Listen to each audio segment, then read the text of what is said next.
Nega tizim eng ochko'zlarni tanlab oladi? Tasavvur qiling. Kechki ovqat uchun stol atrofida 6 nafar odam o'tiribdi. Ular orasida sudya, yirik kapital vakili, din vakili, media magnat va bir-birining aynan nusxasi bo'lgan 2 siyosatchi bor. Bu 2 siyosatchi o'rtasidagi yagona farq galstuklar. Xizmatkor odam tinimsiz stolga ovqat tashib keladi. Shu paytda mushuklar ochlikdan azob chekib stolga tikilib turishadi. Yuqoridagi molko'llikdan ularga faqat qoldiqlar tegadi va ular shu uvoq-suvoqlar uchun o'zaro raqobatlashadi. Keyin ovqat qayerdan kelayotganini ko'ramiz. Oshpazxonadagi bor yo'g'ini mashinaga tashlab, barchasini ovqatga aylantiradi. Xonaning resurslari tugab borar ekan, stol atrofida o'tirganlar faqat oldilariga qo'yilayotgan narsaga e'tibor berishda davom etishadi. Bir payt mushuklardan biri stol ostiga kirib qoladi va shunda nima uchun hech kim o'rnidan tura olmasligini tushunamiz. Stol atrofidagi hamma bir-biriga bitta zanjir bilan bog'langan. U esa ilonga o'xshaydi. Stol ostida o'rnatilgan bu yashirin va makkor aloqalar mushuklar jamiyati ko'ziga mutlaqo ko'rinmaydi.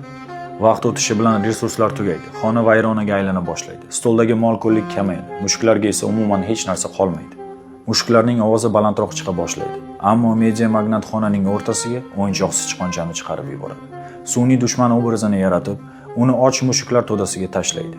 Soxta dushmanni quvib, mushuklar o'zlarining asl ehtiyojlari va muammolarini unutib yuborishadi. Va nihoyat lahza keladi. Resurslar butunlay tugaydi. Stol atrofidagilar avval ovqat tayyorlamay qo'yadi. Keyin qolgan so'nggi resurs uchun bir-birining tomog'iga yopishadi. Shu onda ochlikdan o'layotgan mushuklar qo'zg'aladi, stolga sakrab chiqadi va yagona butunlikka yo'lbarsga aylanadi. Yo'lbarsning birinchi nishoni sudya, chunki adolatni o'ldirganlar birinchi bo'lib javob beradi. Yo'lbars navbatma-navbat stol atrofida o'tirganlarning barchasidan qasos oladi. So'ng kuchsizlanib uxlab qoladi. Tizim qo'zg'algan yo'lbarsni uyquda kutilmaganda bosib oladi. Uning qornidan mushukchalar olib qo'shni xonaga o'tiladi. U yerda yangi stol va yangi resurslar bor. Vaqt o'tib mushukchalarning ayrimlari boyagilarga aylanadi. Tizim o'zining yangi vakillarini o'zi yetishtiradi. Siyosatchi stol ustiga saylov qutisini qo'yadi va undan oshxona anjomlarini chiqarib oladi.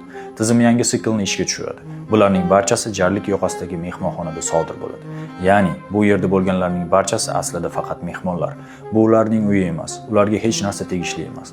Ammo ular bu joyni to'liq yo'q qilib bo'lmaguncha, undan hamma narsani iste'mol qilishda davom etishadi.